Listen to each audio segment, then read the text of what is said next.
ட்விட்டர்லையும் இன்ஸ்டாலையும் message பண்றாங்க அப்படிங்கிற ஒரு காரணத்துக்காக ஏதோ வாழ்க்கையே அவன் தான் காப்பாற்ற வந்தவன் அப்படின்னு பொண்ணுங்க நினைச்சீங்க அப்படின்னா உங்களை மாறி முட்டாள்கள் உலகத்தில் வேற யாருமே கிடையாது.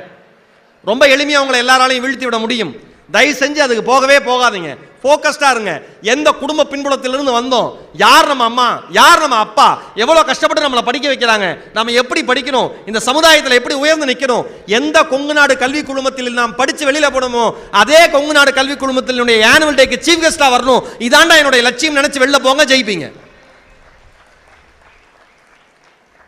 நீங்கள் படித்த படிப்பை வெறும் வேலைக்காக மட்டும், வெறும் பணத்திற்காக மட்டும் கொண்டு போய் சேர்க்கிற மாணவர்களாக மாணவிகளாக இல்லாமல் இந்த சமுதாயத்திற்கு என்ன பண்ணணும்னு யோசிச்சீங்கன்னு வச்சுங்களேன், நீங்க கிங்கு. உதாரணம் டாக்டர் அப்துல் கலாம். அந்த மனுஷன் அக்னி ஏவுகணை திட்டத்தினுடைய இயக்குனராக இருக்கார்.